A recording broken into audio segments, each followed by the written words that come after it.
Take me back to Liberia, where the drums still play my song. Take me back to my homeland. It's the place where I belong. LIB Future TV, giving voice to progressive Liberians, speaking about politics, entertainment, and local news.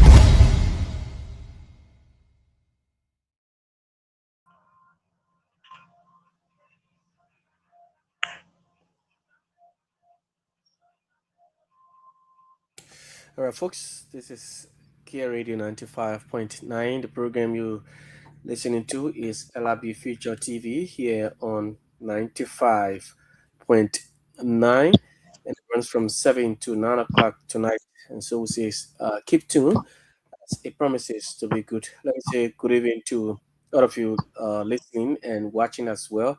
And we say good evening to Lovetta Davis. Welcome to today's edition of the program. Good evening, Jefferson. All right, so let me give you the latest news update from Liberia. Jefferson, you getting me? Yes, you're crystal clear. All right, today's trending news. Border shooting leaves Liberian injured as Guinean troops occupy disputed area. Tension escalated along the Liberia-Guinea border in Solomba clan after Guinean soldiers allegedly fired gunshots into Liberian territory, injuring a local resident and seizing control of a disputed area. According to Voice of Lofa, the incident occurred Wednesday during a confrontation near the contested boundary. A Liberian man was and rushed to Foya Hospital for treatment. Conversely, ANC Senate Bearer Alexander Cummings has laid out a clear plan for 600,000 jobs in tourism, agriculture, housing, technology, and export, while providing microloans for Liberians in enforcement of Liberianization policy. Liberia Court halts Liberia Football Association electoral process. The Civil Law Court for Monserrate County has issued a temporary restraining order stopping the Liberia Football Association's elections, pending a legal challenge by presidential aspirant Cassiel Anthony Corr. The case is before a Sun-Sacred George Burma Contour of St. Judicial Sacred. House summons finance minister over salary delays. The House of Representatives has summoned Finance Minister Augustine Boye Kafwan and Comptroller General to explain persistent delays in government salary payments. The Liberia's ombudsman chair resigns amid extortion claims. Councillor Fene Kanga, chairman of Liberia's Office of the Ombudsman, has resigned after an investigative panel accused him of extorting over 2,000 United States dollars from his special assistant, Francis Cooper. The report sent to President Joseph Yuma Bwaka on February 12, 2026 recommended his dismissal and prosecution for violating the National Code of Conduct. And Liberia breaks silence on local border tension, urges calm. The government has addressed raising concern in Lofa's border communities, where surveillance responded by raising the Liberian flag and singing the national anthem. Information Minister Jerry Limbick Matthew Pia said Tuesday that officials are aware of the situation and handling it through diplomatic channels, urging residents to remain calm. Those were the latest updates from Liberia. All right. Thank you so much, Lavetta Davis. Well, fellow Liberians, you out there, today's edition of the program will be a repeat of the first edition or episode one. And so we have to say, stay tuned and keep listening to 95.9. Let's now bring you each of episode one of the program with Mr. Alexander Benedict Cummins. Take me back to Liberia, where the drums still play my song. Take me back to my homeland. It's the place where I belong. LIB Future TV, giving voice to progressive Liberians, speaking about politics, entertainment, and local news.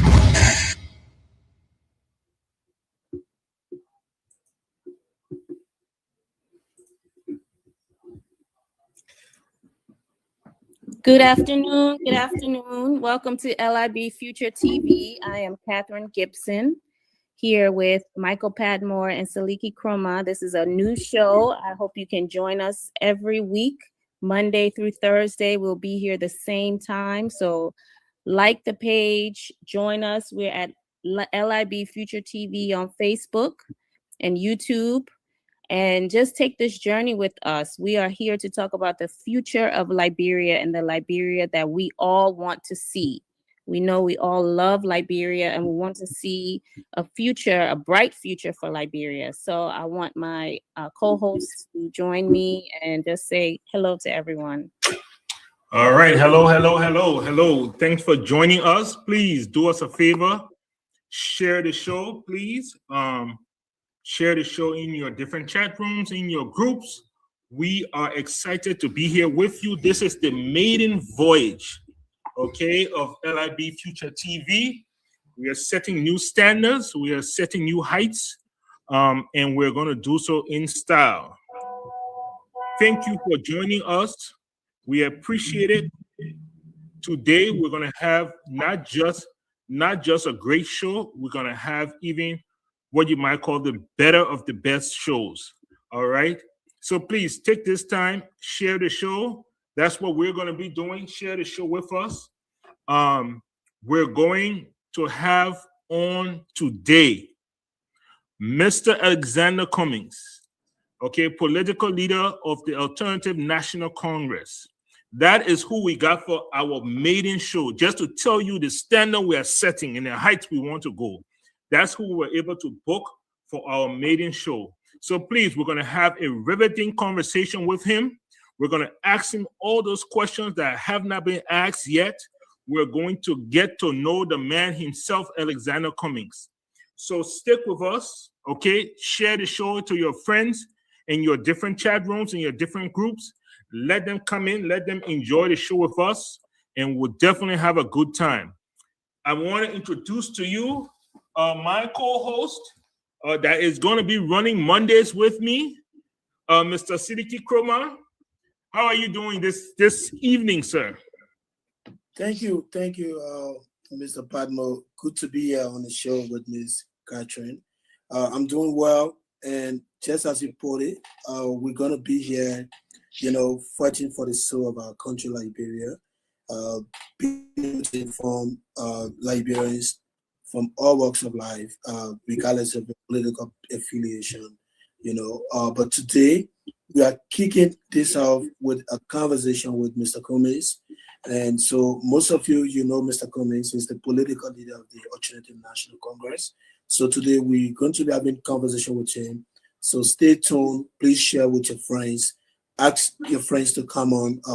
We are also live on Kia Radio in Liberia. So we will ask him the necessary questions, and maybe after a few hours, or maybe after the hour, we'll open the phone line for you two to ask your questions and get a feedback for himself. So we are here and looking forward to a great conversation today. Thank you. Awesome. Great. So yeah, so basically this is how it's going to go, my people. We're gonna do some housekeeping. All right. We're gonna have a really short local conversation, and then from there we're gonna bring on our guest. We're gonna ask him those questions. We're gonna have him tell us more about himself and what are his plans for Liberia. Then we're gonna open up the phone lines. We're gonna let you guys be a part of the show. That's why we're here. We're not here because of us. We're here because of you. So we're gonna make you a part of this show. So we're gonna open up the phone lines and we're gonna entertain your questions. Whatever question you have to ask Mr. Cummings, you will have the opportunity to do so. Once that is done, then we'll go ahead and finish up with the things we need to finish up. But for now, please share the show, get on there, share the show, and so that we can get things started. Catherine, how are you doing this evening? I'm doing very good. I was watching the ANC, and I think Jefferson, do you have the photograph here? I was watching the ANC. I see for Ramadan, they had gone around to different mosques. They donated a lot of rice, and they donated a lot of money to break the fast. I think they went to a mosque in Monrovia in District 15, District 16, District 17. They all distributed 20 bags of rice and 200,000 Liberian dollars. And when is the end of Ramadan, Saliki? It's going to be the 18th of March. Oh, 18th of March. Okay. Between the 18th to the 19th. Okay, so they're going around to different mosques in Monrovia, giving out rice, and that was good. I thought that was very good.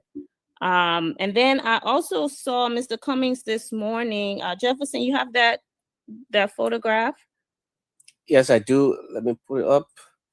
Yeah, I saw Mr. Cummings this morning. He was meeting with some big people. Oh, wow. He met with the ambassador to the U.S., and that is Chairman Gould and Attorney Yakula. They were meeting this morning. So Mr. Cummings has been very busy going around, having meetings, discussing the future of Liberia. So maybe we can ask him some of the things that he discussed in his meeting. So yeah, this is a good day to start the show. You all please follow the Facebook page and share the show, and come here every day, Monday through Thursday. We'll be here, and we can't wait to hear your calls. We want you to tell us about the Liberia you want to see. So Catherine, can I ask you, so what's going to be happening Monday through Thursday? So usually we will have a reporter to come to give us the latest news in Liberia. I think today there was a story about the LACC clearing the former minister to the fisheries. Emma Glasgow. Emma Glasgow, yes. Yeah. So yeah, she was cleared today by LACC. Mm-hmm. So, I know. Yeah. So that means, think about it now. So she was suspended for over 2 years. That means she will be owed some back pay. That's how the law goes. I think she was one of those positions that you just can't come in and just fire people, right? Yep, she was a tenure position. She held a tenure position from fisheries. Mm-hmm. And she was accused of embezzlement and corruption. Mm-hmm. And then they tried to get rid of her. And she was suspended by the president, President Boyka. Mm-hmm. And the way the law goes is that if you are accused of corruption or any sort of crime and you are suspended without pay. Mm. And if you are cleared, you get your back pay as if you were working. So Liberians have been paying, so they're going to pay two different people for the same job. Yes, the person that replaced her, they have to pay that person, and then they have to pay her not only. And here's the thing about hers, because if she was appointed and she had been suspended, right? They will only pay her up to today.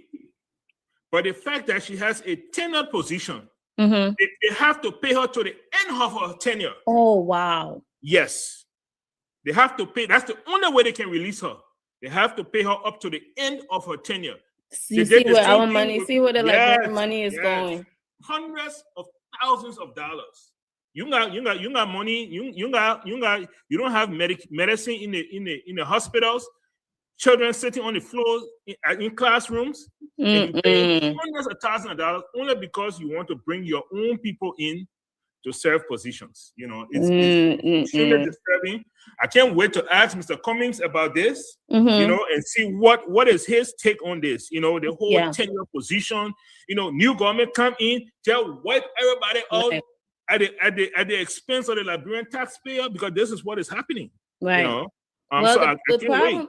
One of the problems with it is that if you have a tenure position, then you want to bring in programs, you want to continue those programs, you want to build off of those programs.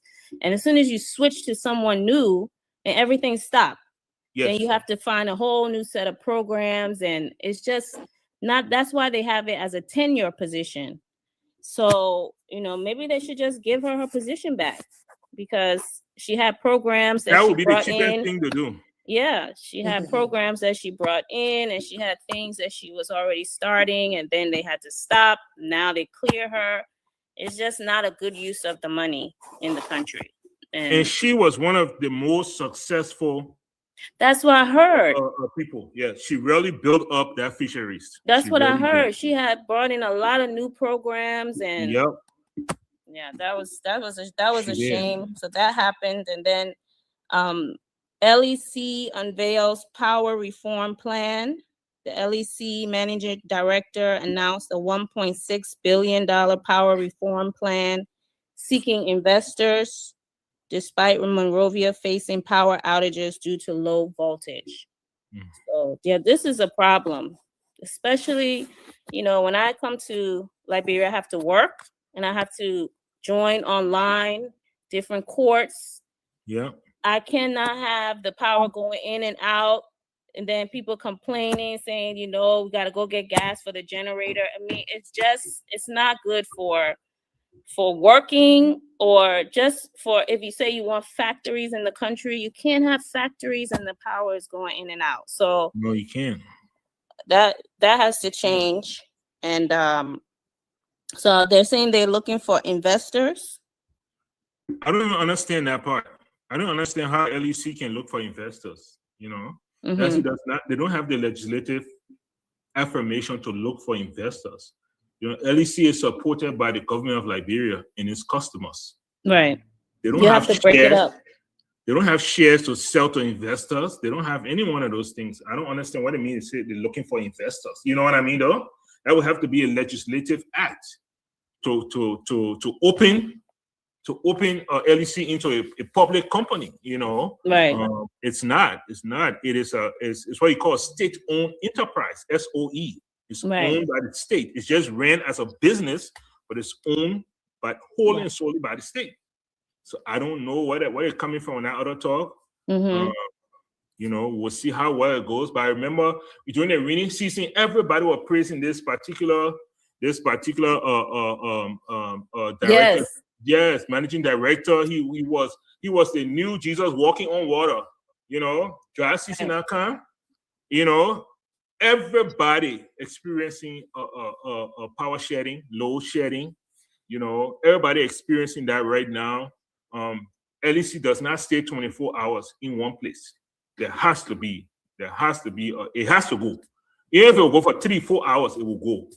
Right. You know, and when you know, now he's hiding. Before you were on every radio station, you know, giving interview. Now since LEC going, now he hiding, now he can't come out. No. You know, I don't know what kind of leadership that is, but you know, that's what we are. If you want a future Liberians that have companies, you say you want companies to come to the country. you have to have electricity for them to make a profit, or else they will go somewhere else. That's the bottom line. So if you want factories, if you want jobs in the country, you have to figure this LEC problem out, because most of the world has constant electricity where they can rely on in order to work, in order to move their machinery, in order to power their equipment.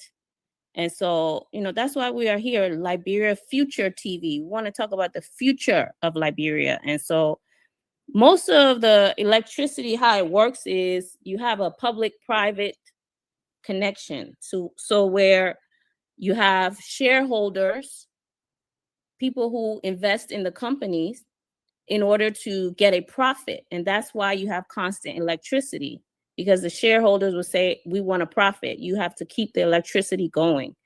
But if you just have it as a public company, they can lose money. They don't really care. No shareholders are going to hold them responsible. So you do need a public-private connection in order to have constant electricity. And that's something that, we should ask Mr. Cummings what his ideas are. But I know he talked about having alternate electricity sources as well, like, solar power, and having alternate ways in order to generate electricity. So that was another thing that came up in the news. And then the last thing was the ombudsman to report code of conduct violations. The Office of the Ombudsman will submit a report to the Liberian Senate detailing alleged violations of the National Code of Conduct by government officials holding party positions, citing corruption and unethical behavior concerns. What's new? Michael, you're muted. What's new? Michael, you're muted. They have done absolutely nothing. It's as if the office of the ombudsman does not even exist. They have taxpayers' money, they're getting paid, they have an office space, they are driving government vehicles. It's just nothing they're doing. They ignore all of the violations. They're so afraid to talk. Like cat got their tongue, like as my mom used to say when I was much younger. All right. But hey, you know what? It's 1:20 on my side. That means that it's 7:20 in Liberia. We've been on for 20 minutes. Jefferson, if I'm not mistaken, I believe Mr. Cummings has joined us. Yes. All right. Can you bring our guest on, please? And then can you please move him to the top, please, there? Thank you.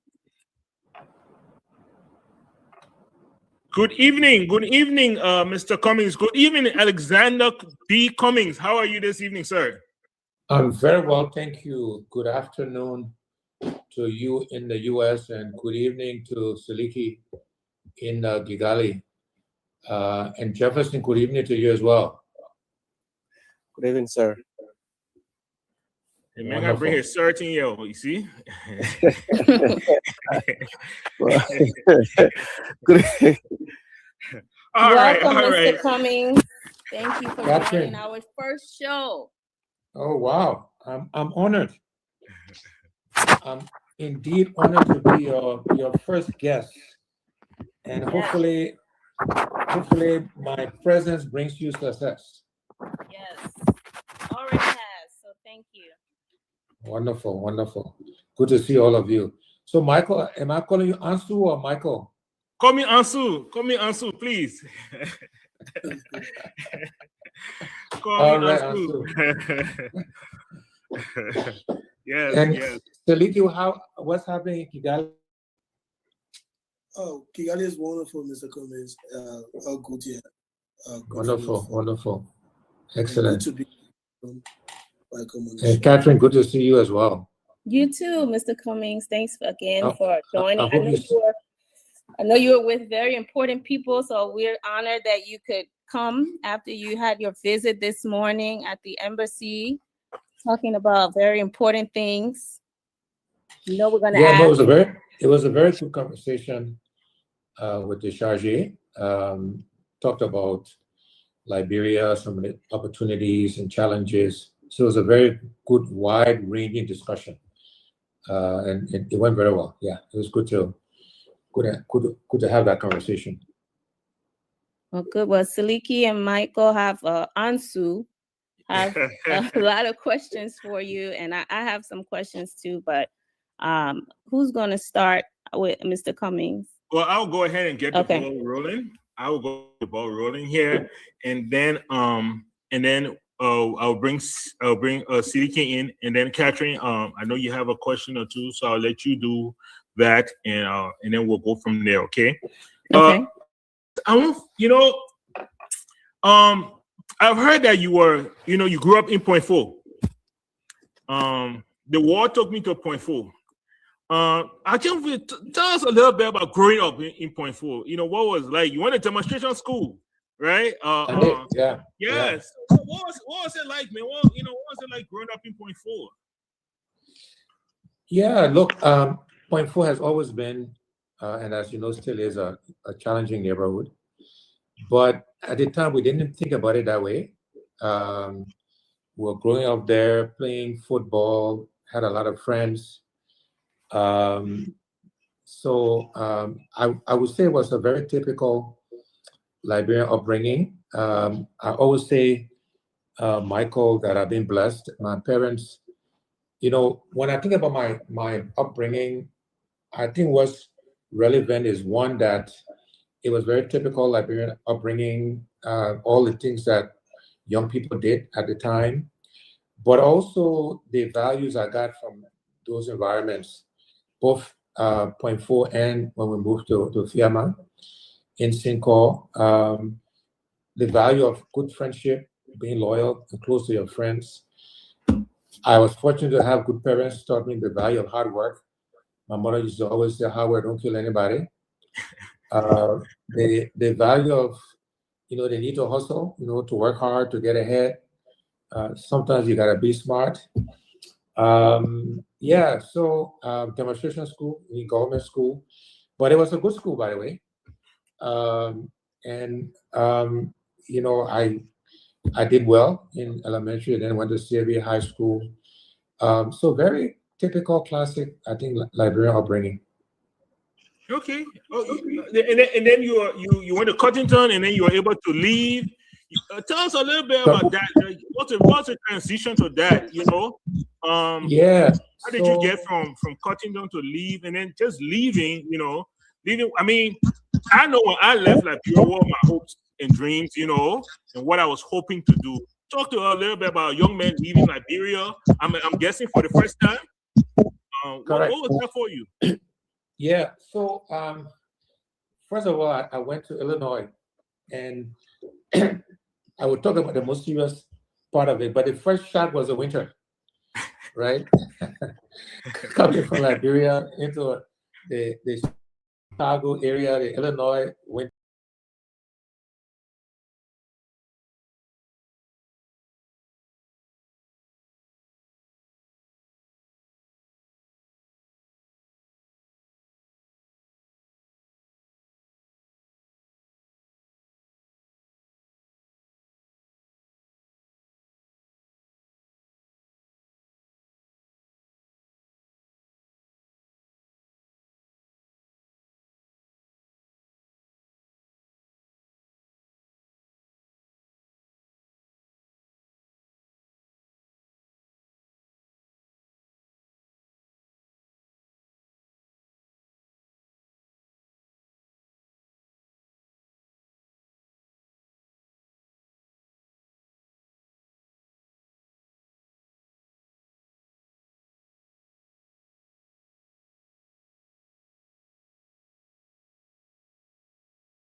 and there's been a lot of adjustments. So I'm guessing that the decision to enter politics and run for the highest office in the land was not an easy one. How did you come to that, knowing like all of the things that were going to come at you? Yeah, so it wasn't, what they call an aha moment. It wasn't just at a point in time I said I'm going to get up and go be president. So when I thought about where I was in life, this was like 12, 15 years ago, because I entered politics 2016, 2015, 2016, so 10 years. But a few years prior to that, as I started to think about my life's journey, my life's accomplishment, the experiences I had, I said to myself, boy, Alex, you've been incredibly blessed in life. And Michael, Catherine, Jefferson, Siliki, I give most of my success to being blessed. And I think that's true for most of us successful people, but not all of us acknowledge that or realize that, right? And I said, I don't think God blessed me with all the experiences, right? First of all, my parents, the values they taught me, the environment, the friends I had. I mean, I still have lifelong friends that I've known my whole life. The experiences living in the US, living in Nigeria, living in Kenya, living in South Africa, living in the UK. God wanted me to do something with this experience to help the country of my birth, to go back and help Liberia. And I felt then and now this intense obligation to help the country. And then I thought about, what role? So I can do philanthropy, and I've done a lot of that.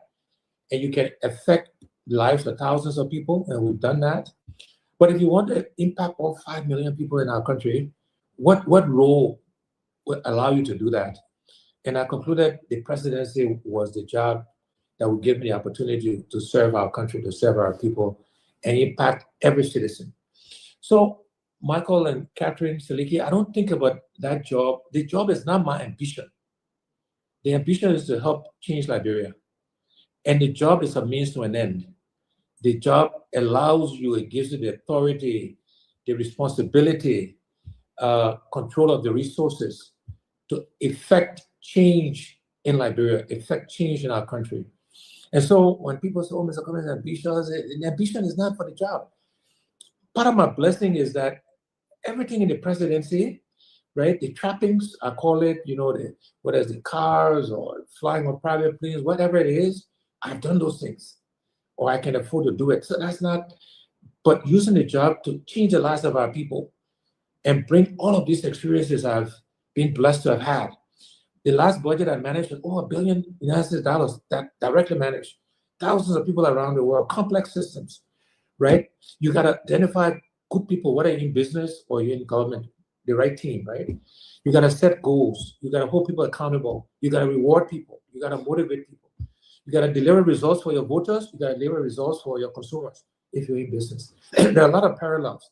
So having all of these experiences, having been incredibly blessed, I felt I need to find a way to help this country that we all love so much. And the job that allows you to do that is the presidency. And so it was a series of conversations, thinking, reflection, prayers that drew me to that point. Now, your point is I'm an introvert, right? That's the wrong personality to have in politics, right? And so I've had to force myself to do things differently. It's still a bit of a struggle.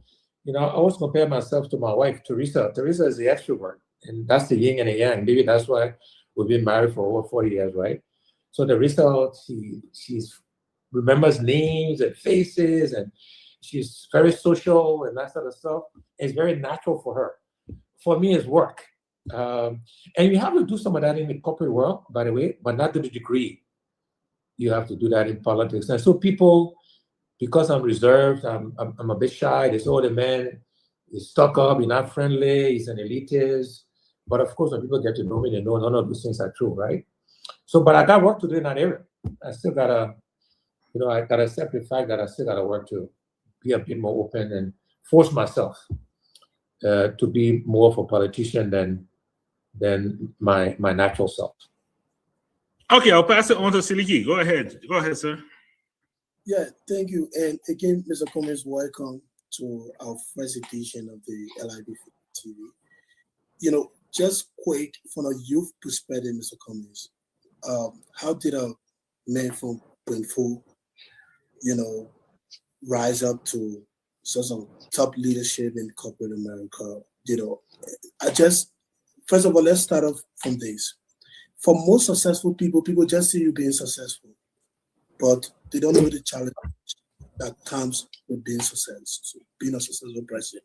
So what is one thing that you can share today with young Liberians like Siliki and hundreds of people that will come later to watch this interview that hit you hard at some point you feel like giving up, but you had to keep the focus to get the kind of success you get today for yourself?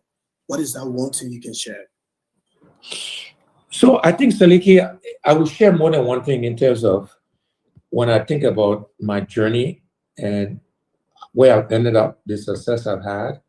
As I mentioned first, I've been blessed, very blessed in life. Providence, contributed a lot to where I found myself. But hard work and discipline. I'm a very disciplined person.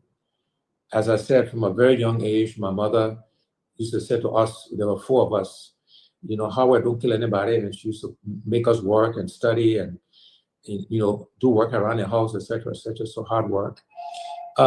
Persistence, not giving up. You will get disappointments in life. Things are not always going to go your way. But if you are determined, and I'm a very determined person, you focus, you have a goal, you got to stick with it. You get knocked down, you will go sideways, but I encourage young people to not give up, to stick with it. This idea of people always having a plan B, right?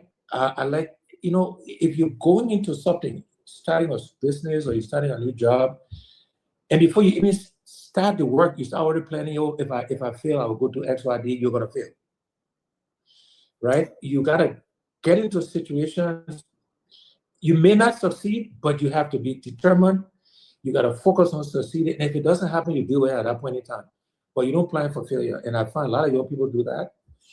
I was also blessed. I don't know how I came about this, Saliki, but I'm very comfortable with myself, meaning I know what I know. I know what I don't know. And so I'm not insecure. If you're smarter than me in some way, I want you to come for us to work together. I'm not intimidated by people who are smarter than I am, right? I learned early on that you have to build teams, that no one person knows it all, no one person can do it all. And so very early in my career, I learned that if as the leader, when I started to manage people, if I don't get good people, support, encourage them, challenge them, hold them accountable, I will not be successful. And when you're not successful, they won't blame the team member, they will blame you as a leader. Just that when you're successful, you will get the credit.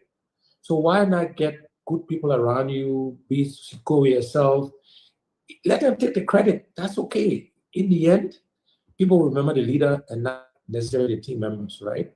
So hard work, persistence, determination, being knocked down and getting up again, being focused, were all attributes I think that contributed to where I found myself. Treating people with respect, with dignity, right? Even when we had to get rid of people sometimes, we had to fire people because they weren't performing, but it's the way you do it. People can leave a job and save face, and they can move on with their lives, etc., right? So respecting everybody, all of those values contributed to the blessings from the God Almighty. Thank you, Mr. Cummings. My second question, personally for you, Mr. Cummings, what is your position about we Liberians trying to dash? I don't know if it's my internet or yours, Saliki. Oh, I can hear you now. Okay, am I good now? Yeah, Yes. you're good. You're good.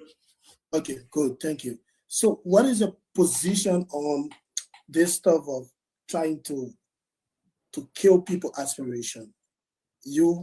Let's leave it, Mr. Cummings politician, right? But I see most Liberians living maybe in other part of the, maybe the diaspora coming back to Liberia, expressing aspiration, especially when you have friends with Jefferson, for example, and Jefferson is aspiring to be representative of District 5, and Siliki too want to be representative of District 5. So it is often said that you can't compete with Jefferson because you guys are friends. So what is your position on that? That because of your friendship with people, so you can aspire for more, and basically competing. Yeah, I think, unfortunately, not all of our people, but many of our people, what I call the punished ambition, right? When we should be encouraging people to be ambitious, we should be encouraging competition and fair play, right? And I'm one person who not afraid to compete, encourage people to be ambitious for themselves, for their families, for the country. But if you're going to be ambitious, particularly for public office, Saliki, it's got to be because you want to help to serve your people. It can't be because you're ambitious for public office because you want to make money off the backs of the country, of your people. Going into government is public service. You're going to be a servant leader. Your ambition should be to change and improve the lives of the communities or the district or the county or whoever you serve. That should be the ambition if you're going to go into public service. If you go into business, you go into business to make money. So the ambition then is to make money. So two different things, right? So, but we should not discourage people to be ambitious. We should try to understand the intent. So if Jefferson wants to compete, is ambitious just because he wants to get in the legislature to make the same money the Americans pay their senators or representatives, then we should punish that kind of ambition, because that's not the role of a legislature. It's to serve the people. You are a servant leader. It's to enable the environment for them to be successful. And yes, you get paid in the process, but you are not the ultimate beneficiary of that, right? Whereas if you go into business, so it depends on what the ambition is about, but we should never discourage people's ambition to want to succeed and or to want to help their fellow Liberians or their fellow men. Thank you. I give about to Mr. Okay, Catherine, you want to ask a question? Yes, Mr. Cummings, I tend to like the fact that you're an introvert, in that I know that if you were to become president, you would actually be in the office working. You wouldn't be making music. You wouldn't be, going to cut ribbons at this place and that place, but you will actually be working to change the system. And that's what I think Liberia needs: someone who's a hard worker, who's going to be working in the office, and who's going to get the country moving in the right direction. I have students in Artington Public School. I know students all through Liberia. They work hard. A lot of graduates from LU, they've taken tests, they've studied by candlelight, they've passed, they've graduated, and there's nothing there. There's no jobs for them. And that is a shame. It's a shame because they've worked so hard, they've earned their degrees, they're ready to go, and there's nothing there, And so my question to you is, what are you going to do to bring jobs to the country so people can have dignity, they can earn a living, they can get a home for themselves, get their own car, not have to ask people, ask family, ask representatives? I heard a representative complaining about this, that people keep asking and asking. They don't have a choice. If they did, they wouldn't ask. So Correct. My question is, what kind of jobs can people look forward to in a Cummings government? Correct. So first thing, Catherine, I would say that working hard and playing hard are not mutually exclusive. You can do both, right? So I appreciate your comment about wanting, a president who's going to work hard, and I will work hard. I've worked hard all my life. But there's a role for the ribbon cutting, for the symbolism, right? And I've always had this mantra, although I haven't lived it fully, but you work hard, play hard, right? Too many people play hard and work little. So you're gonna play hard, you should work hard, you should do both, right? So they're not mutually exclusive. But in terms of creating jobs, there are a host of things we need to do and can do to create jobs for our people. First of all, we have to recognize that the government is not the ultimate job creator.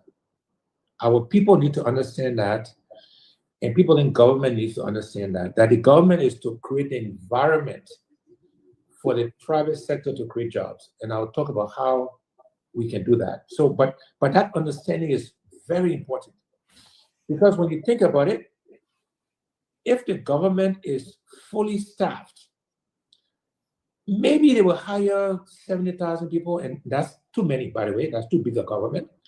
But somewhere in that range, 60,000, 70,000 people. The reality is we need to find about 2 million jobs. So government will never be able to employ all the people that need jobs. So people going to government got to understand that that's not your role. That your role is to create an environment for the private sector to create jobs. So how do you create this environment for the private sector to create jobs, Catherine? In no particular order, you gotta make sure your judiciary is working, the courts, so that people buying land, buying property, if they have business disputes that is being adjudicated in a fair way, nobody calling the judge. You know them and say, Catherine, I'm a cousin there, even though she not, cheat her partner, but judge in her favor. So you gotta fix your judiciary.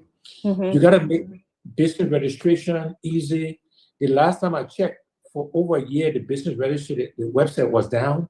You cannot encourage business if those basic things don't work. We gotta make sure for now, we input everything we consume. We gotta make sure getting things into and out of the country through the ports, we gotta make it easy. We gotta get rid of the corruption in the country. You want to start a business, you want to get something approved, everybody, the hands they're stopping you, you can't get stuff done. So you got to fix the corruption. You got to make the ease of doing business. We got to review all our regulatory environment, our taxation, make it easy for the private sector. Then we got to invest in Liberian businesses. We got to provide credit, all the way from microcredit, from market women, Ghana boys, etc., all the way to middle-sized and big-sized Liberian business, provide funding, credit, financing for them, loans for them to invest and grow their businesses. We need to invest in agriculture. Agriculture is a great job creator. The budget this year that it passed, the allocation of agriculture actually went down. 2025 it was 15 billion, which was too low. This year was 13. The average should be something the investment like 10-20% of your budget should be in agriculture, right? And yet, agriculture is the first A in the rest agenda. But the investment is, but agriculture is a great job, and not just farming. We should be investing in processing, right? Tourism is another job creator. We should be investing because, again, we have a lot of low-skilled people. Tourism, teaching people to offer service. You can create a lot of jobs quickly and low-skilled jobs, which is what the country needs, right? Housing is another investment area. Develop a mortgage bank where people can build housing. You encourage the housing industry, you're going to create jobs, right? So these are all examples of the things we need to do to create jobs in our country. Fix the environment, business environment, judicial environment, reduce the stealing, make it easier to import and export, provide loans, financing, and then invest in these sectors that are actually job-creating sectors. And that's how you begin to grow the economy and create jobs for our people. Very good. Awesome. Yeah. So since we're talking about the other thing I would add to Captain is the use of technology, right? The entire processes of government should be online. We should get rid of paperwork. Look, I was traveling to Dubai recently, We're glad and you're not there now. yeah, exactly. No, well said. As I was saying 2 weeks ago, I'm glad I'm not stuck there. But the point is, I applied for my visa online, Mm-hmm. and I got it in less than 20. I got it in less than 24 hours on my phone. I got my Yeah. visa. Right. I mean, it's amazing, right? Right. So if we want to encourage businesses to come to Liberia, we should make it easier to get visas. You do it online. It should not be all this paperwork where you got to fly to Washington or whatever else. You just got to apply online, pay the fee online. You get it. Just a simple example, right? Right. But the use of technology can really help us leapfrog, Right. right? Can move our country and move the economy forward, and actually it will help with the stealing too. Mm-hmm. Mm-hmm. Mm-hmm. Yeah. It will help And with we the were stealing. just talking about electricity, internet, all of these things go together. Yeah, all of that go together. I heard you guys talking about that. Look, with oil, electricity, studying your lesson, whether you, any profession, you're a tailor, you're a bar, you need electricity. It's so fundamental. You're not going to be able to manufacture anything in Liberia that is competitive at the cost of electricity, right? So I you see. gotta have electricity at an affordable cost, right? Because if you gotta do your own generator, your own water, etc., Right. manufacturing will not make sense in the context of our country. So those things are fundamental infrastructure, right? And that's another opportunity to invest, and that would also create jobs. When you think about running water, right? Many of the diseases that kill our people are waterborne diseases. Yes. Diarrhea, typhoid, right? Even mosquitoes, right? You got water, settling and sanitation, all that kind of stuff, generate mosquitoes, you get malaria. You know what kills most Liberians, 80% of Liberians? These are facts, by the way. In no particular order: malaria, typhoid, diarrhea, hypertension, childbirth. There's another one, there's 6 things.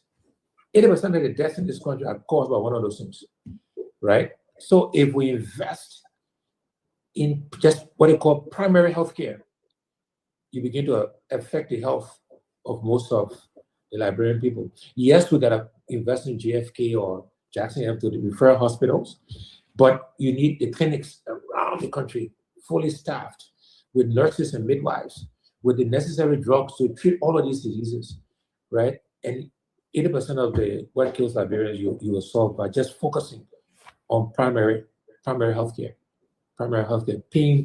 If you're not paying your healthcare worker a living wage, Catherine, Siliki, also they're going to sell the drugs even though it should be free, because they got to support their family. It's human nature, by the way. If you're not paying the policeman a living wage, he's going to pull you aside. If you're not paying the teacher a living wage, they will take money for grades, right? Those are some fundamental things when we come to talk about corruption that you got to do to get rid of corruption, right? I mean, you can't be paying one group of people in the legislature the same as the Americans pay their legislator, the biggest country in the world, right? And you're paying your teachers, your healthcare workers, your police, your military. I mean, that is almost inhuman.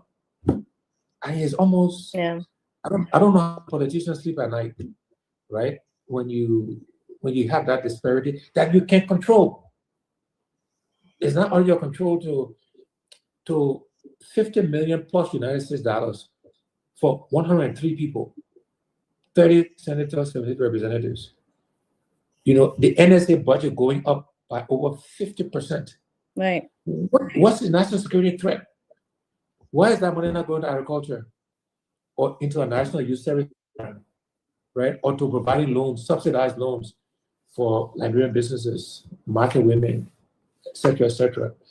Why is the procurement for most of our goods and services? Because the government is the biggest procurer, vehicles and all these other things, they buy furniture, etc.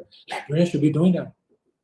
Because importing. Why do they have so many foreign stores? I don't understand. When I come to Liberia, all the stores are foreigners running the stores. Yeah, because we're not encouraging our people, we're not creating an environment, they don't have the financing or the loans to do it, because it's all about credit. You need financing, right? So if you're going to buy furniture for the government, we should advance the money because you gotta pay it anyway. So we have donate to you, 80% of it or whatever you buy it, so you bring it, I will pay you the rest. Right? We need to enable our people. We need to encourage, support them, and be unapologetic about that. There are some rules on the books that we don't enforce about certain categories that only librarians should be participating in, for example, right? We need to enforce those rules, right? So librarians can benefit from their own country. So yeah, it's just so there's so much we can do, right, to begin to change the environment right away.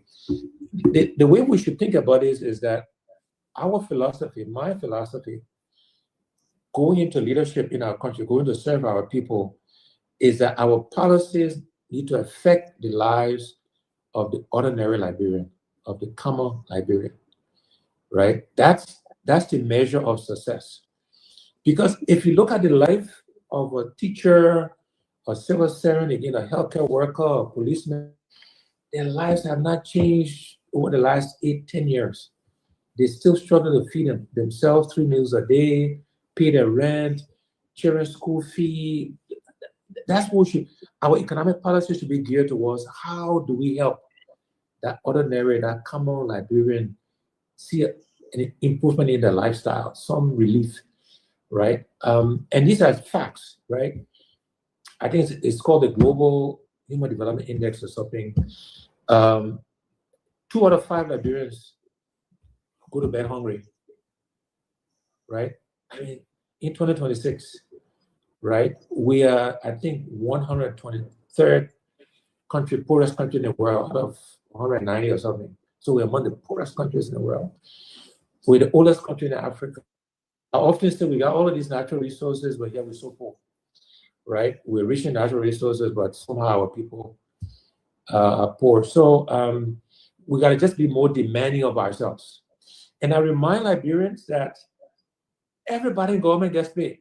So they're not doing us a favor. The president gets paid, the vice president, the minister, deputy assistant, all the agency heads, all the state-owned enterprises, people, the legislators. So when we're holding them accountable, when we're demanding that they do better, they're not doing us a favor. We have a right to that because they're not doing it for free. It's their job, right? And we just got to push each other. Right? And so I make no apologies about any criticism I have or any demands. We got to raise our expectations. We got to push each other, right? We're in this race to the bottom. Everybody pulling each other down. I have no interest in that. I'm happy if Joe is successful, President Boycott. If it makes it more difficult for us to defeat him, that's good for the country. We should be pushing each other, challenging each other to be better, to do better, be more competitive. Because in that process, the country is getting better. And that's what we all want, as opposed to, being happy when somebody fails. I have no interest in seeing anybody as an individual or any government not be successful. That is not my interest. If it makes it harder for me to get a job, that's good. Let me work harder, let me be smarter. And we all need to have that attitude because that's how the country will move forward. That's how we'll push each other, right? To do better, to move Liberia forward. As opposed to wishing that, this person don't do well, they fail, etc., etc. I have no interest in that. That will not move this country forward. And, Sadiki's question about my success is I take joy in other people's success. I'm happy for other people when it's successful. I push them, I encourage them, and I hope they do the same for me, right? And, a certain karma follows you when you have the right attitude, when you think about people and situations in a positive way, where when you see the glass as half full as opposed to half empty, you think differently about opportunities and challenges than people who are, woe is me, people who play the victim, right? There's a whole different dynamic that follows you in your life. Okay. Mr. Cummings, I'm going to ask you a question and feel free to answer yes or no, okay? Is Alexander Cummings prepared and equipped? Hello? Can you hear me okay? Can you hear me okay there? His internet is stuck. I think his internet is... Okay, can you hear me okay? Okay, you're breaking up. You're breaking up, Michael. Okay, I said feel free to answer this question I think with a yes and no. Can you hear me okay now? Okay, great. We can hear you fine. And like I said, feel free to answer this question with a yes and no. I can Yes hear or you. no, if you want. Mr. Cummings cannot hear you. You can still cannot hear me? No, his internet is going back and forth. Okay. Back and I can forth. hear you, Catherine. Oh, really? because I Okay. talk too loud. Well, Catherine, why don't you ask your Michael, I can't hear you. question? I will come I can in hear and out. Catherine when she speaks. Okay. Saliki, All right. speak. Let me see if I hear you. Yeah, you getting me, Mr. Cummings? I can't hear Saliki either. All right. What's the I question, can hear you. Can you Michael? hear me? I can hear you, Catherine. What's the question, Just Michael? ask a question from you, and I will go back Okay. out and come back in. Okay. So, Mr. Cummings, you already answered my question about healthcare because I was going to ask that question. You already answered that one, but this is a question that I have. I know all the Liberian people want to know. What are your favorite dishes, Mr. Cummings? So I think fufu and soup, Mm. right, would be high on my list. You know, I'm from Maryland. My family is from Maryland anyway, so palm butter is kind of high on the list. Potato greens. Potato greens, yep. Yeah, kind of almost in that order: fufu and soup, palm butter, potato greens. But I like all Liberian foods, frankly, right? So flour sauce and rice, cassava leaf, right? So those are all amongst my favorite Liberian food. I like dry rice. Everybody feels like dry rice a little differently. Right. But I like dry rice and fried fish, right? You know, good combination for me. Sometimes for breakfast, I like boiled plantain and smoked fish gravy, or cassava and gravy for breakfast. I got a good friend who No liver gravy? Liver gravy as well. Okay, I love liver okay. actually. I have a friend who bakes very well, so she does good shortbread, cornbread, and rice bread. So I also enjoy those for breakfast. Sometimes either one of those, cornbread, rice bread, or Teresa, my wife, makes very good rice bread. So yeah, I eat Liberian food every day. That's the reason why you came back. I eat rice. I eat rice almost every day. Yeah. Mr. Cummings, can you hear me? And every Saturday, almost every Saturday, I eat fufu and soup. That's the real reason why you came back, Mr. Cummings.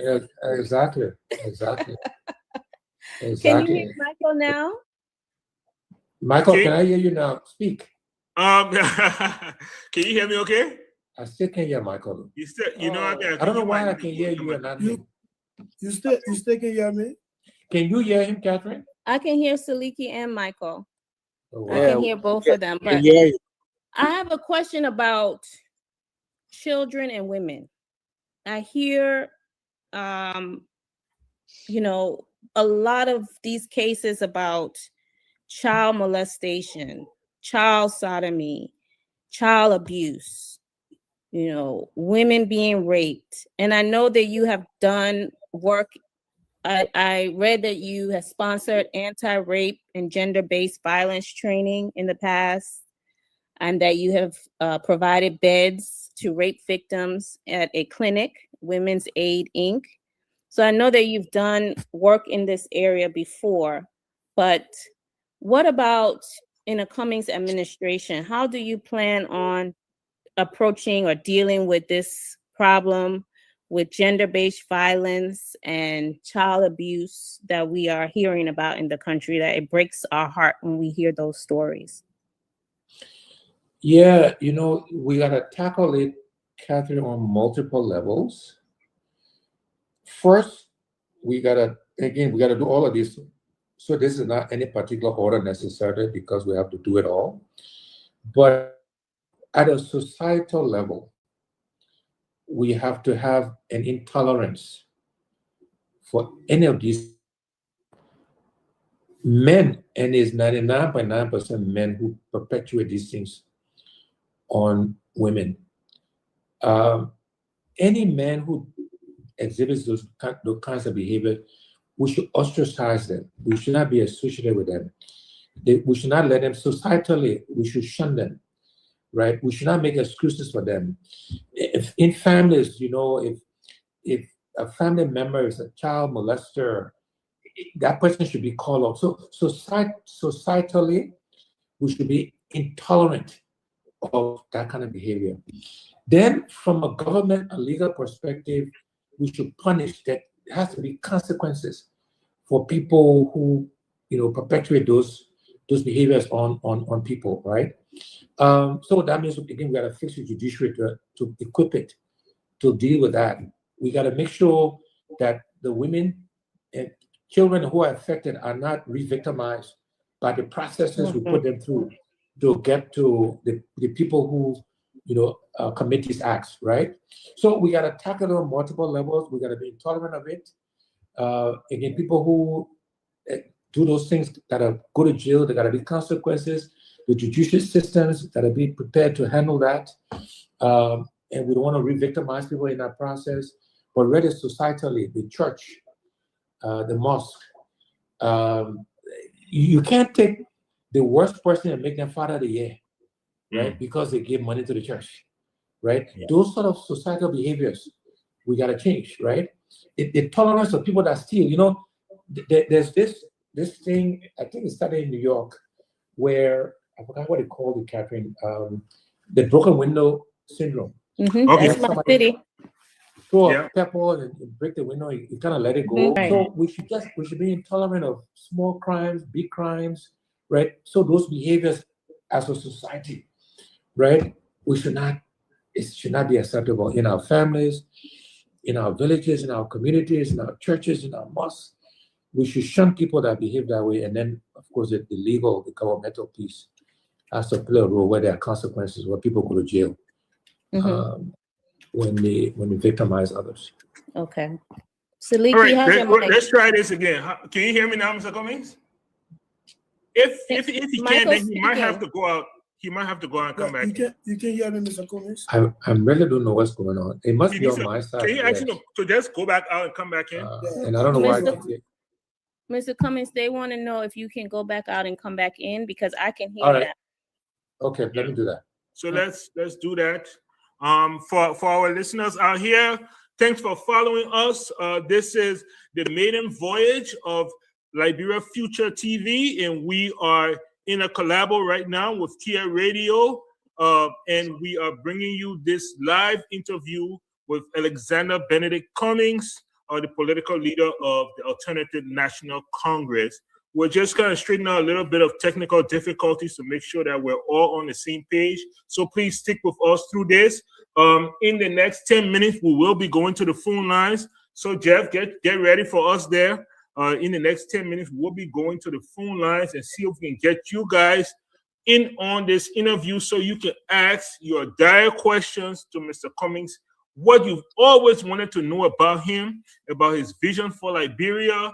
So yes, stay tuned and please watch the backstage. Mr. Cummings will be coming on, and once he comes on, you can definitely add him back to our platform, and we can pick up from there. So thank you guys for joining us. It's been a very interesting interview. Time tends to fly a lot when you're having these interactions. But Siliki, what do you think so far? Yeah, great interview so far. I thought we get Mr. Cummings back. Okay, can you hear us now? Are you getting us now, Mr. Cummings? Mr. Cummings, can you hear Saliki talking to you? No, we are not getting that right now. Can you hear? Hello? No, I don't think he can hear you. No. Yeah. So why don't you go ahead and take him backstage? Yeah. And let's see if we can straighten that out a little bit. Okay. Yeah, so it's been a great interview so far, especially with the question Ms. Catherine asked about how he's going to create job, and he was able to lay out. But one of my observation is that Mr. Cummings is always consistent when it comes to how he wants to create jobs for Liberians. The same message, if you look back, there's a short video, I think about 15 to 10 minutes video, where he spoke about the 5 watts and how he's going to do these things. So it's the same explanation he gave, talk about technology, investing in agriculture, education, and so for infrastructure and etc. So it's always consistent about his message. So if you see somebody like that, then they know what they can do. So you put that kind of man in power, you give him an opportunity, trust me, from day one, he can start off his way because he already got it playing on. And one of the takeaway too is the fact that he talked about he's not intimidated about smart people. Like he know what he know and he know what he does. So like if you are, for example, a software engineer, or maybe you're a lawyer and you are needed on his team, he's not intimidated or threatened by your screen. He will call you on go to work together, to make a better team. And that's what I think our country at this current time, that these are kind of leaders that we need to push us forward. Jefferson, is he back? He's coming. He just got back. Yeah, he's coming. Awesome.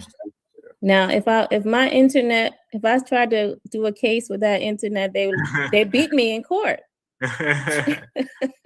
So I changed my location. I don't know if this will help.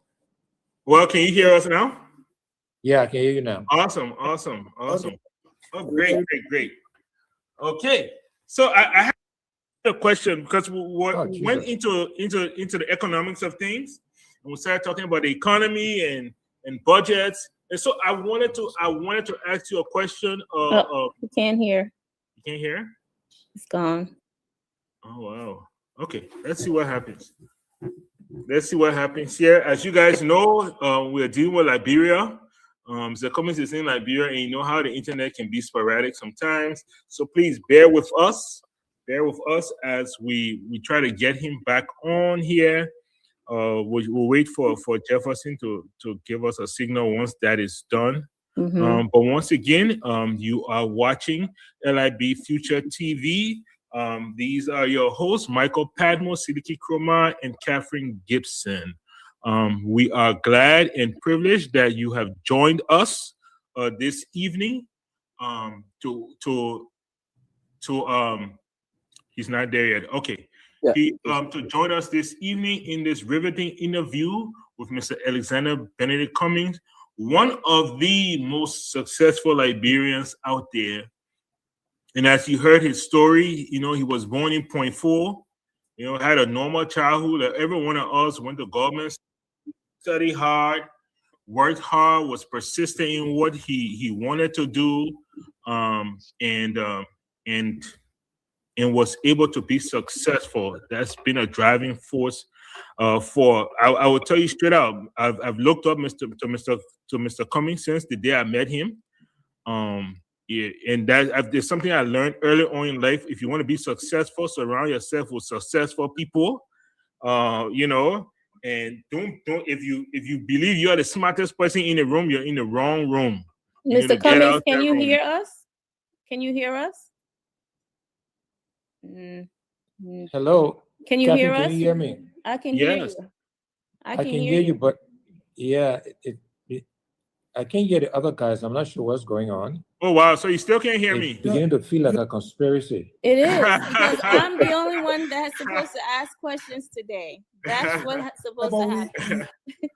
We are getting him actually, but I don't know. Are you getting Let me try using another device. Okay. He's gonna try to call in, Michael, but okay. I did like Mr. Cummings' answer on healthcare. Yeah. Because I a lot of people leave Liberia to go find healthcare, and for people who can't leave, they don't have that option.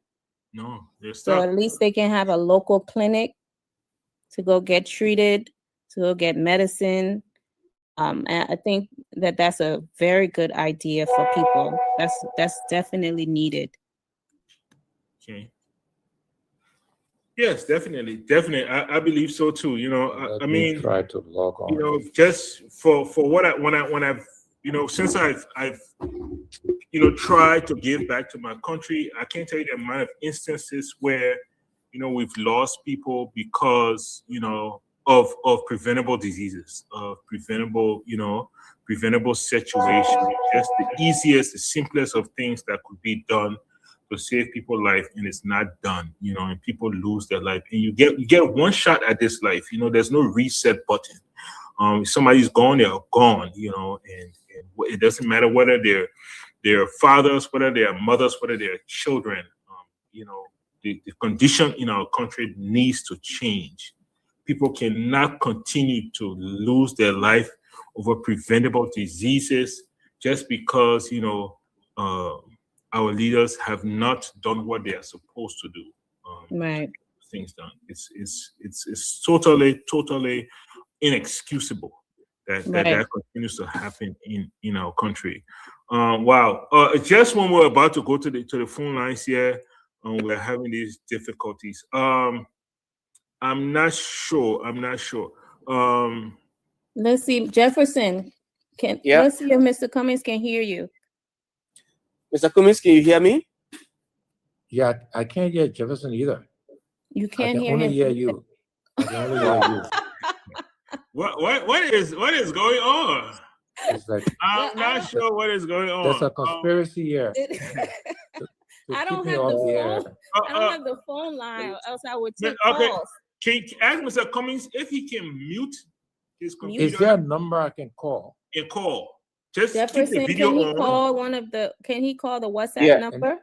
Yes, I can do that. So, Mr. Cummings, I can do And that. just You can, speak. You don't have to have the visual. yes. Can I put you Tell on the him to line? mute. Tell him to mute his computer. Can I put you on the line here? Yes. Okay, Siddiq, you can do that from there. Saliki's gonna call you, Mr. Cummings. All right. Tell him to careful. He should cut his computer or he should just mute his computer. Okay, I think. Yes, I think. Yeah. Okay. Good. You see, there's a feedback, so you got to mute it. Okay, so Mr. Cummings, you'll have to mute your computer. Let me see if I can mute him. Okay. Okay. I muted. Okay. Good. Perfect. All right. All right. So can you hear all of us now? Yeah, I can hear you, Michael. I can hear Saliki. Okay. Okay. You're a little bit distant. Sriki, can you move it a little bit? Can you move it closer to the device? Just so we can hear a little bit closer. Okay. Oh, you gotta hold it up. Just okay. Perfect. You're fine. You're fine, Mr. Cummings. You're fine. So I had a question, and for me, you are more than free to answer with a yes or no if you feel that's the most appropriate thing. Okay. But I wanted to know: is Alexander Cummings prepared and equipped to put Liberia on a trajectory to success to solve the problems of Liberia? Is Alexander Cummings prepared and equipped to do so? Absolutely. The answer is yes. Emphatically, yes. Okay. We are prepared to do so. We know how to do so. We know how to build a team of Liberians to do so. We know how to reach out to the international contacts, the help we need externally. We understand how to manage our resources, to make the choices, to make the right allocations.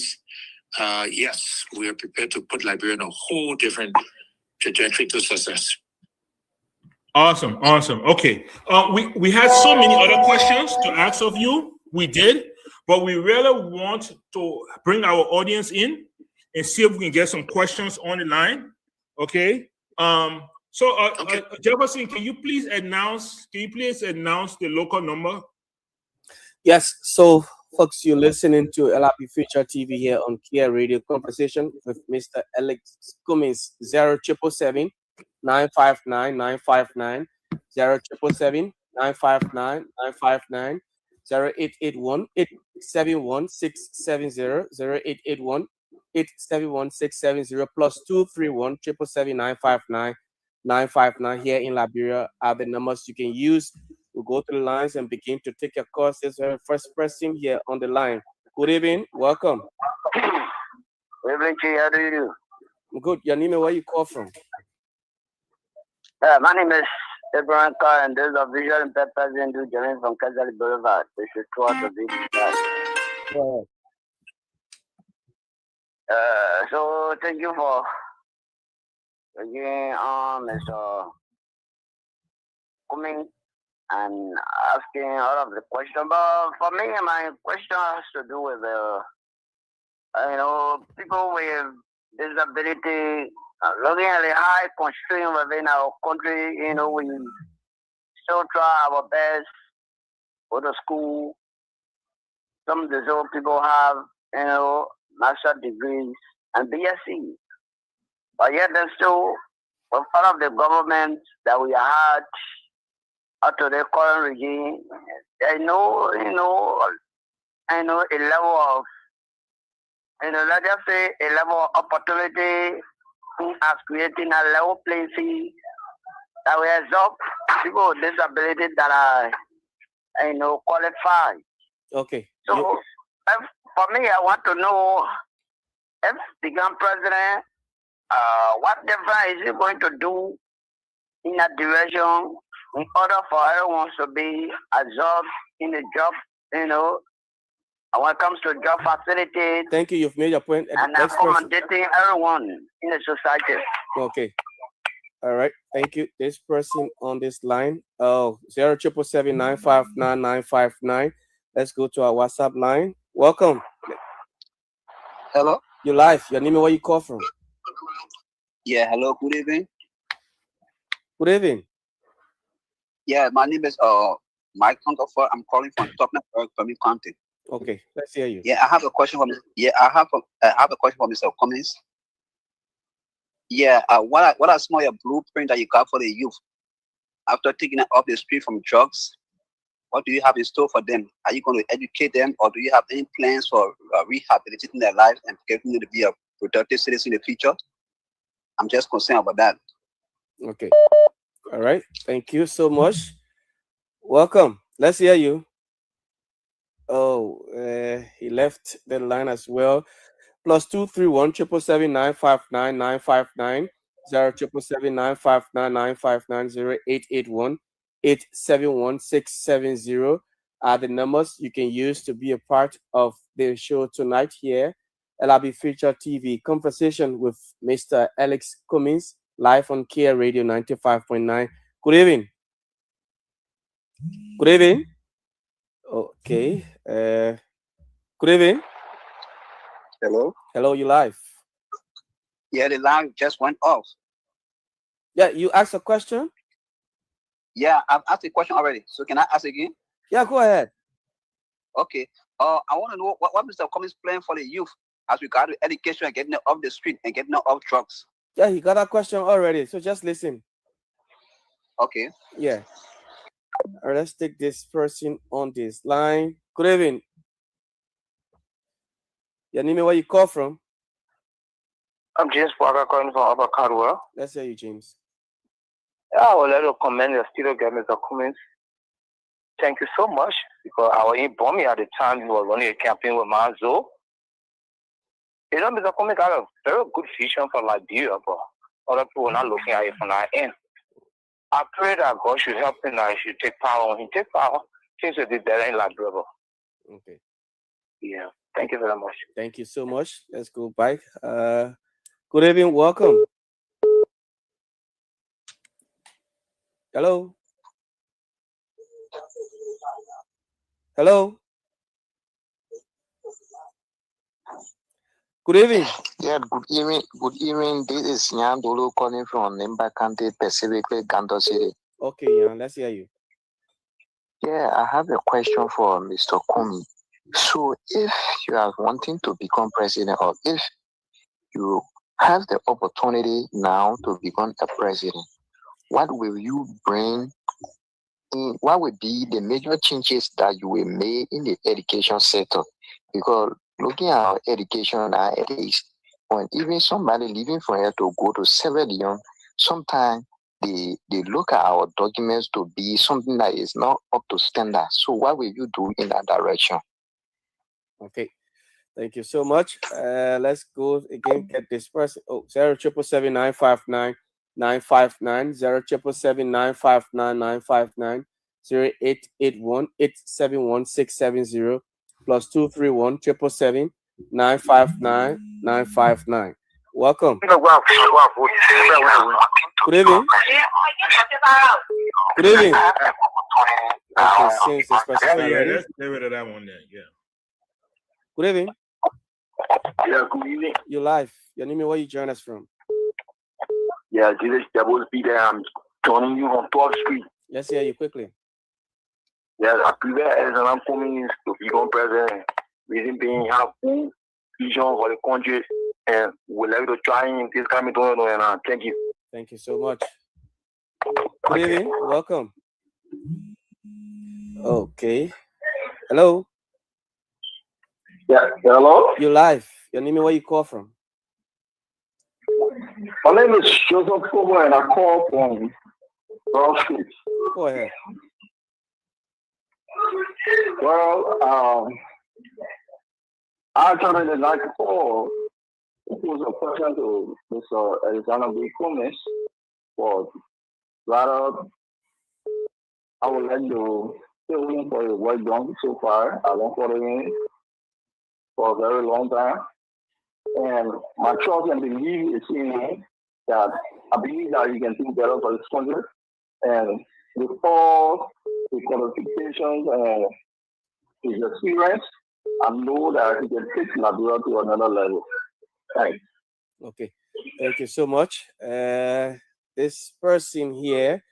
Okay, let's get you through. Welcome. Let's hear you. Good evening. My name is Keneva Moore, and I call you from Central Moravia. Welcome, Mr. Moore. Thank you very kindly. I want to appreciate firstly Mr. Alexander Cummings. It's always a pleasure listening to him with his vision, his thoughts and aspiration for Liberia. I'd just like to state before asking my question,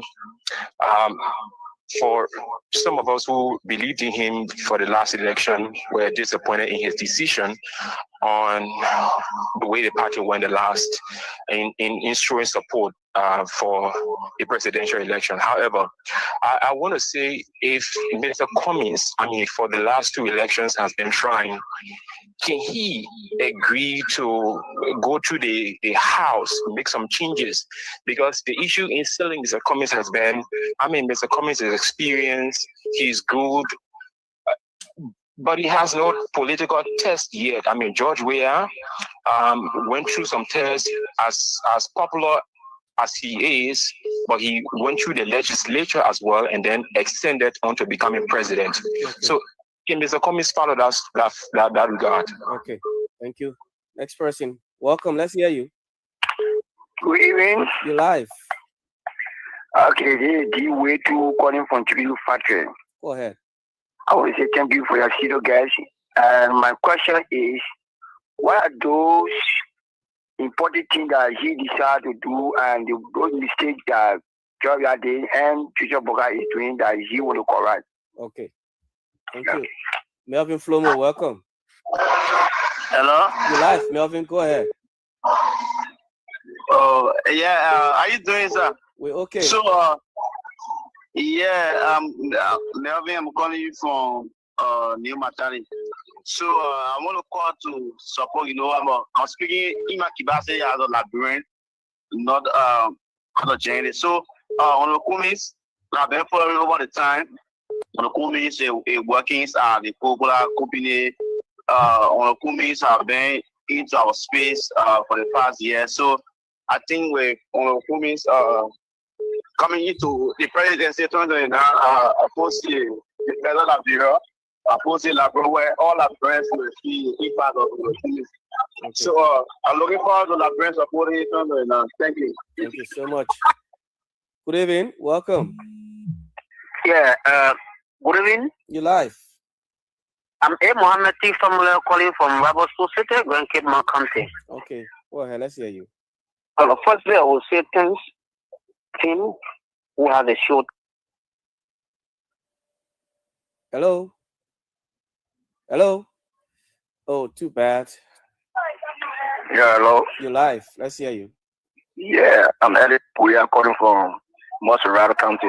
Go ahead. Yeah. Yeah, I just want to say thank you for the show, and I want to say, Mr. Cummings, thank you for the show too also. And we are already praying for Mr. Cummings to be our president for this country. He got human feelings. Yes, we understand. So I join other people to push Mr. Cummings. Thanks. Okay. So let's take two more. Jefferson, let's take two more questions. Now we give Mr. Cummings the opportunity to. Yes. Okay. All right. Yeah. Go ahead. How are you? We're good. I'm George McGee calling from Corway. Okay, Miguel. McGee, anyway. Yeah. I just want to ask the honorable. Why most of the politicians they don't talk about 30% of every company that enter in Liberia for finishing raw material. 30% they carry the 70. I would be able to get a 30% open factory, and for all the design structure, I don't know. What are you looking at direction? All the company let it have 30% finishing product. Okay. I don't know you have that. Okay. On here, General. Okay. Let's squeeze this person in. Welcome. Yeah, good evening. You're live. I'm Mohammed Famula. I'm the individual. Okay. First, let me say this to Liberians. Arizona Comey is a man who deserves a chance in Liberia comes 2029. Because there are some things Arizona Comey have done as presidential experience from 2017 up to now. And our past leaders, they are presidential candidates who been contesting for that positions, and they are not done shows. And Arizona Comey have been doing donations in around the country. So for me, I would say clear to Liberians, come 2029, Arizona Comey deserves a chance. Okay. Let's all give him a chance too. Let him play his part. Okay. And let's see what he will do for the country. Okay. Thank you. He's an individual who been working globally. Thank you. So he deserves a chance. Okay. Thank you so much. Thank you so much. All right. Thank you to all our callers out there. If you guys can just hang on for a minute, let's give Mr. Cummings opportunity to respond to the comments and questions. There are a lot of pleasantries thrown your way, Mr. Cummings. So go ahead. You have the floor. You can respond to those questions and comments. Thank you. Can you guys hear me? Yes, we can. Yes. Perfect. So first of all, let me thank all the people that were supportive and complimentary. I think James from Caldwell. There was a gentleman from Front Street. I want to thank as well, Jacob. Thank you, the last caller, Mr. Formula from Cape Mount Robertsport, also said comments deserve a chance.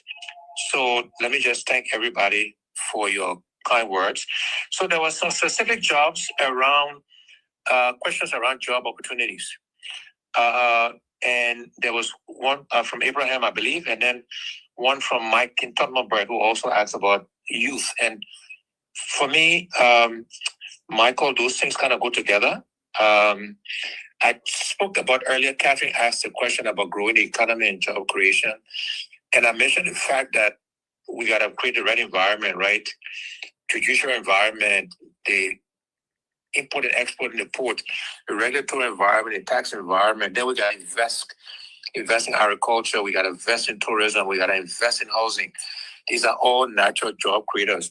We have to create a national youth service program, which will be a bridge to employ young people until the economy grows and can absorb them. So job creation will be a big focus of ours, and we'll use all of these things I suggested. The blueprint for youth is about job and education. We want to make sure we invest in our educational system.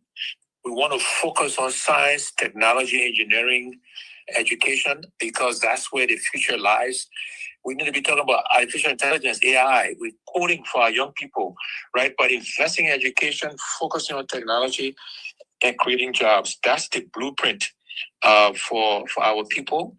Jan from Ganta asked about major changes in education. In leadership, in strategy, it's about making choices. If you try to do everything, you will do nothing well. So within each sector, health, education, infrastructure, we're going to make choices. In education, we're going to, first of all, focus on teachers training at all levels. If you don't have well-paid, well-trained, professional teachers, at university, high school, elementary, middle school level, you will get poor educational outcomes. They say garbage in, garbage out. So we're going to focus on teachers training. We're going to focus on vocational training, or what they call TVET, because some of these jobs we're talking about creating, some will be professional, some will be vocational jobs, like in housing, for example, or in agriculture, for example, right? So we focus on vocational training. We'll focus on adult education, right? Because we have many of our adults that need to be taught formally, educational-wise. And then we'll make sure we put the standards in place so that the quality of, whether you go to school in Tottenburg, you go to school in Ganta, you go to school in Fishtown, you're getting the same quality education. So the standards in place are the things we'll focus on education. But getting the right teachers, paying them well with the right standards would be one of our major pushes from an educational perspective. There was a question on what we would do different from both the past administration and the current one. There's so many things we'll do different. Among the bigger things we'll do different is the choices we'll make in terms of how we allocate the resources of the government. And again, I mentioned allocating more to healthcare, more to education, more to agriculture, making sure we're paying the people that really do the work, paying them what I call a living wage, at least $300, $400 a month. Teachers, healthcare workers, right? Police officers, the military people, the civil servants. Those are the people that actually do the work that keeps this country running, that keeps us safe, right? As opposed to paying the legislature what we pay them and, all these high government officials, right? So that's something that we'll do fundamentally different. We'll go after the stealing, the corruption, in a very different, more deliberate way from what is being done in the past. But the other big thing we'll do is this grow the economy, this creating jobs for our people, right? I described, Catherine and Siliki, I described this bowl of rice we all eat from. Let's call this bowl of rice the quote-unquote the economy, right? We want to make that bowl of rice bigger. We want to grow the bowl of rice, and we want to guarantee that every Liberian will have the right to put a hand in that bowl of rice. And the only thing that will stop you from eating that bowl of rice is you got to obey the rules, right? And if you work hard, you will eat more of the rice. If you're lazy, you're not. But that's a choice. You can decide to work hard or not, right? You can decide to follow the rules or not. But nothing else will stop you, because nobody choose the tribe you come from. Nobody choose your gender, whether you're man or woman. Nobody choose your age. Nobody choose the religion you're born into. None of those things will stop you from participating in the benefits of our country, from eating from this bowl of rice. The only thing that will stop you are the things you can control. And you can control how hard you work or not. And you can control whether you pay the rules or not. If you kill, you rape, you steal, we'll punish you. We're not let you put your hand in a bowl of rice, right? But we want to make that bowl of rice bigger. And that, everybody got an area, my area, that this thing they call the economy, this thing called job creation, this thing called growing the private sector, right? That's the thing I understand. And that will be fundamentally different from anything we've actually seen in the history of our country. So that would be the major thing we'll do different. What else? I think the rest of the most of the comments. Okay. There was a question about the disabled, people with disabilities. Yeah, so again, people don't choose that to be a disabled person, right? Like anything else. And so make sure that disabled Liberians have the same rights, and we'll make sure they are accommodated given their various disabilities, because we don't discriminate against any Liberian, right? Particularly for things you don't choose, that providence that happens to you, and this particular Liberians will be beneficiaries of this country we want to create for ourselves. Great. Thank you so much, Mr. Cummings. We just got a few more questions for you before we let you go. So please be patient with us here. One of the things that's been hot on the news lately is land rights, squatters, and demolition. What are your thoughts on that, and how would a President Cummings gonna approach that? Yeah, look, we will approach it also from a human side. this is again where I think we'll be different. And I mentioned earlier the fact that we're going to focus on the bread and butter issues. We're going to focus on things that affect the ordinary, the common Liberian, so that everybody can benefit from our country. And so, we may have the legal right as a government to move people, but we will do it humanely. We will try to offer them alternatives, right? If they own government land, is owned by the military, we want to put a barrack there, whatever. The fact is, these people are citizens. They've been living there for years. We're not going to just bulldoze them. Or community administration will send people to the community. We'll talk to them. We'll find alternatives. We'll get some people money to move. Or, I mentioned about investing in housing, Michael, right? We're going to be investing in housing so that we can move people from where they don't belong and offer them alternatives. And when you do that, all of these things work together. You got to be creating the jobs so they can pay for where they go to, right? But you got to provide housing. So the key difference is we do it more humanely. We will know that these are our people. They were on government property. They were on government land. And we ask them to move, and we got to provide an alternative to them. And we're not just going to bulldoze people. I think that's inhuman. I think that is insensitive. And our community administration will not do that. For private land rights, because again, some of these things will be private people are squatting on the land. We will also encourage them to provide alternatives and options for people. Give the people warning. Be humane about how you ask people to leave, your land and your property, right? So that would be the biggest difference, the human element. That these people have been living on these places for years, and you can't just come and ask them to move tomorrow, right? Or in a week or two. And so that human piece is what we're going to do differently. But, in some cases, the government may need to reclaim the land. That's eminent domain. It happens everywhere in the world. But it's how you go about doing it, right? So whether in the United States, they come and give you alternative, or they pay you for it, or in China or whatever else, that's what we need to do. Okay, thank you so much. Siliki, I'll give you an opportunity. You want to ask one last question to Mr. Cummings here? Sure. Look, Mr. Cummings, for Liberians who feel disappointed and discouraged, and seems that there's a huge risk of hopelessness in the country. Pregnant women going to hospital, getting rejected because they don't have money to put up on. Children below the age of 10 selling in the street instead of being in school. What sort of message of hope do you have to offer to these people today on this show? Yeah, look, my message to Liberians, first of all, I want to acknowledge that we are among the most hardworking, resilient, we are tough people. But we have suffered for too long. And I want Liberians to know that there is hope if we make the right choices, the right leadership choices. We can change our country. We can provide the education facilities and teachers so our young people don't have to be on the street selling. We'll create jobs for the parents, right? Or I mentioned we'll create financing, provide loans to the mothers and the fathers to do business so they can support them adequately. If their parents are teachers and healthcare workers and military police, will pay them a living wage. These are the people that actually do the work that keeps the country running. We will make sure we take care of those things, right? So there's hope.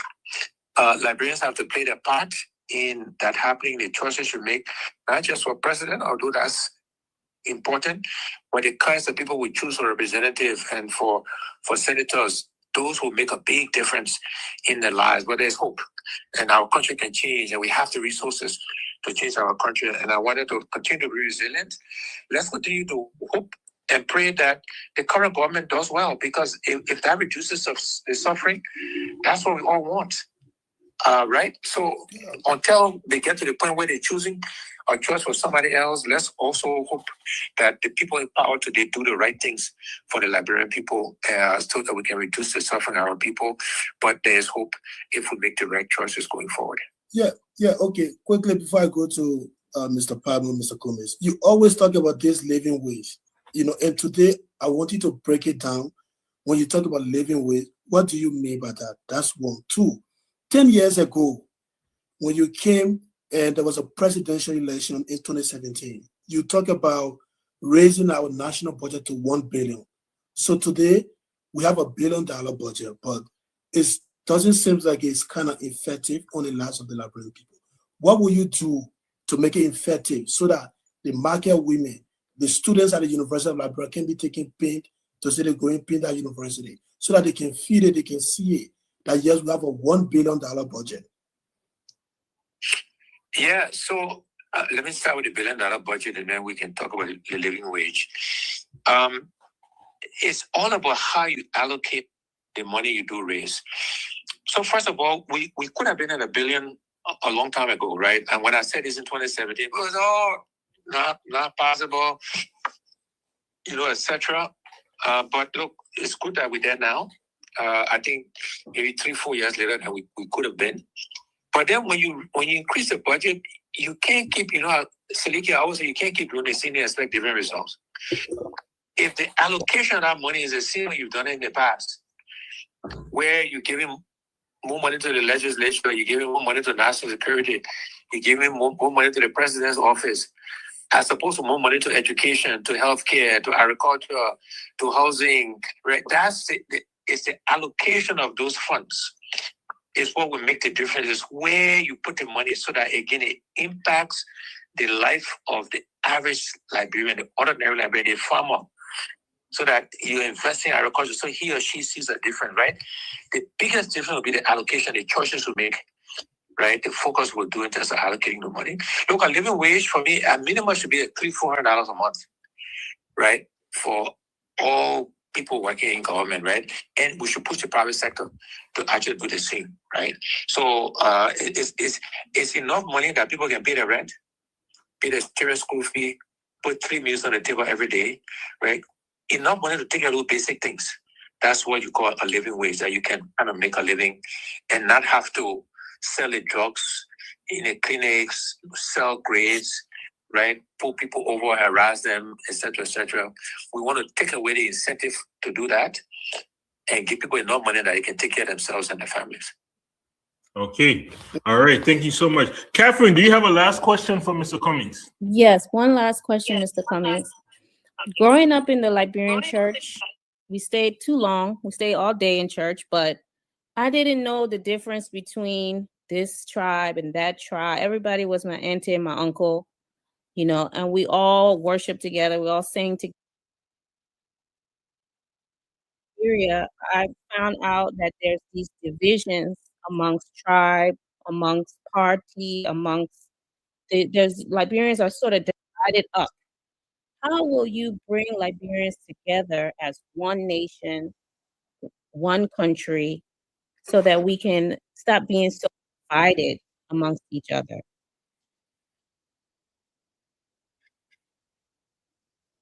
Okay, but that's what, when I turn this Ebola rights issue, is the fact that to remind us Liberians that we shouldn't focus on what quote unquote makes us different, because again, those things, as I mentioned, are not choices. Nobody chooses the tribe you're born into. So whether you Grebo, Daso, Pele, PC, Congo, Ingo, whatever your tribe, Ola, Vai, you don't choose that. I mentioned you don't choose the religion you're born into, you don't choose your gender. So it's reminding people of that constantly as the leader. Is when we create opportunities in our country, Liberians need to see that everybody can benefit, that we're not discriminating based on any of these things that it does.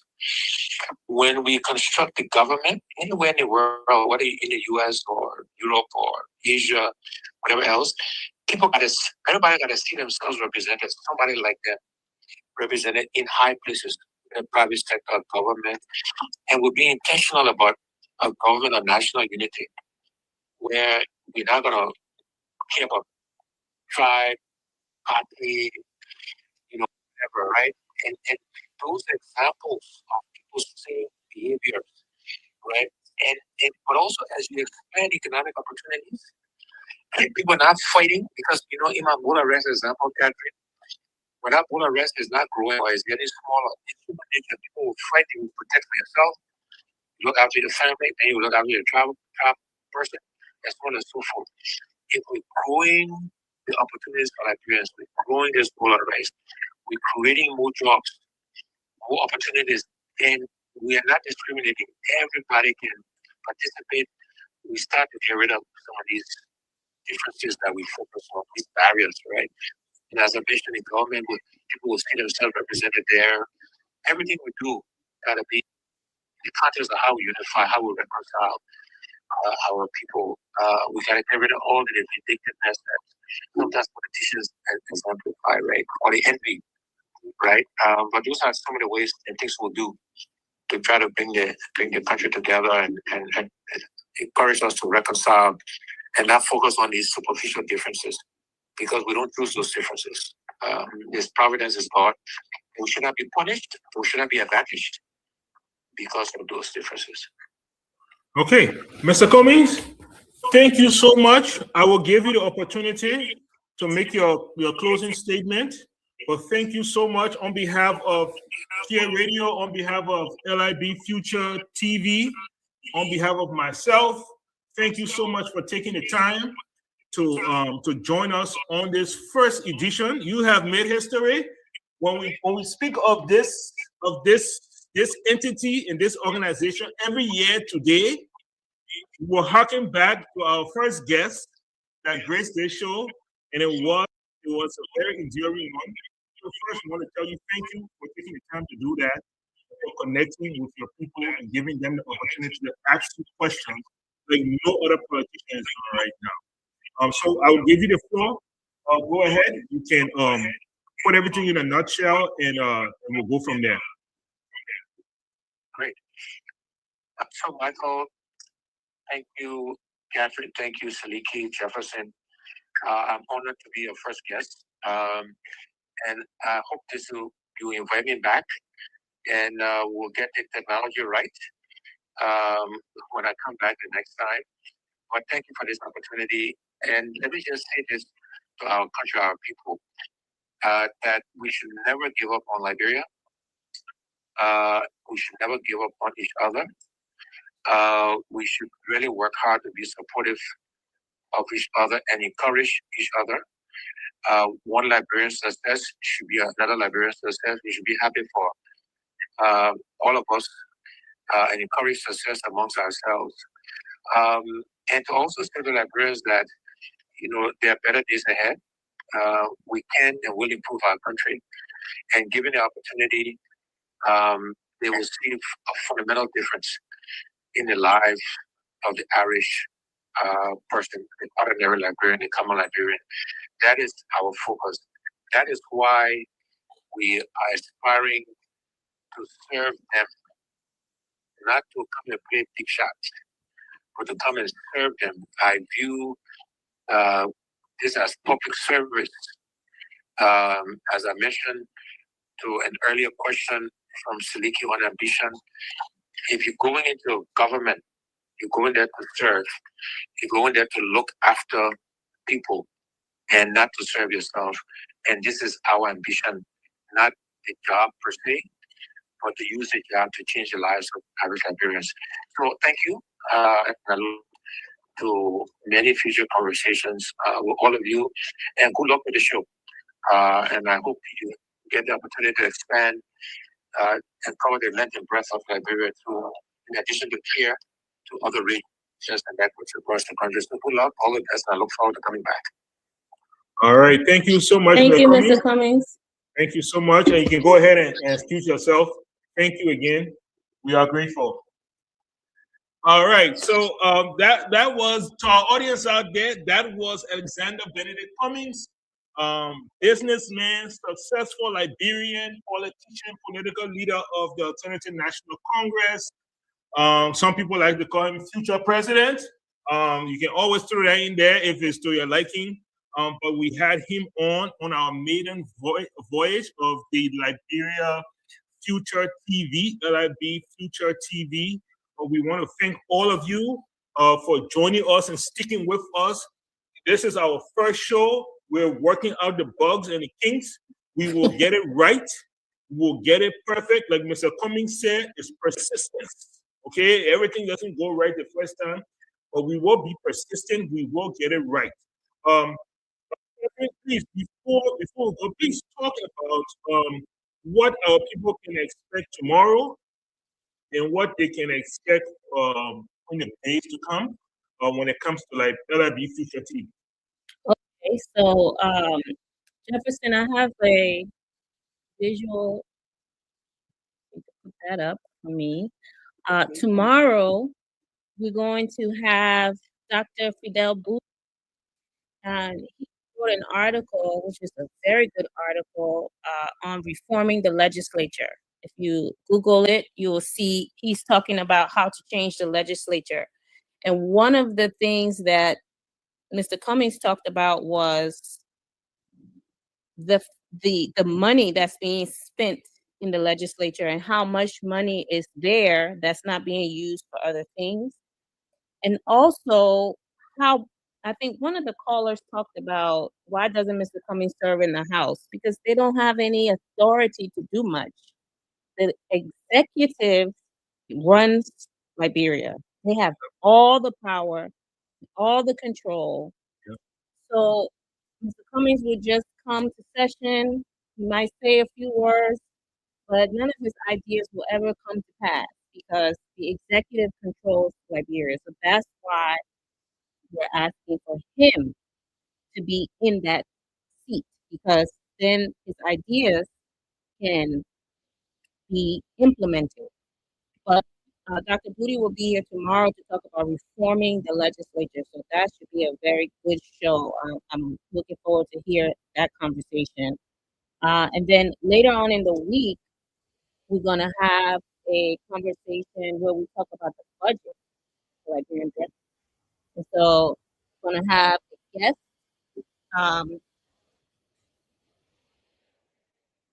And I need to find out because our show is Monday through Thursday, 7 p.m.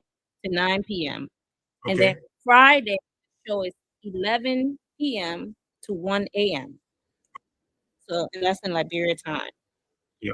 So I think on Friday, we're going to have a guest to join us to talk about the budget. And just make sure that he can make that time before I announce him. And that's okay. That's Yeah. totally fine. So, ladies and gentlemen, please join us tomorrow, the same time. Okay, 7 p.m. Liberian time, from 7 to 9. We're gonna have Dr. Fidel Booty, and he's gonna be talking about changing and reforming the legislature. It's going to be a riveting time with him. I have interacted with this gentleman. He is a very, very prudent and inspiring Liberian. And his ideas, he's done studies, his thesis. You see the data in front of me? His thesis was done in Liberia. Okay? So this is his field. He's been studying for a long time and he knows his stuff. So join us tomorrow. We will come to you again. Join us tomorrow, 7 p.m. Liberian time, and let's talk about the legislature and how we can reform it so that it actually becomes something that is effective in changing the lives of the constituents. Siddiqui, we have a few minutes left.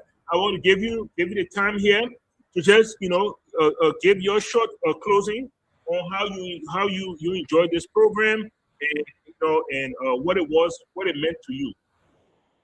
So again, thanks to everybody that tuned in, followers and viewers on the session, even those in the radio line, even for your comments, your questions, is highly appreciated.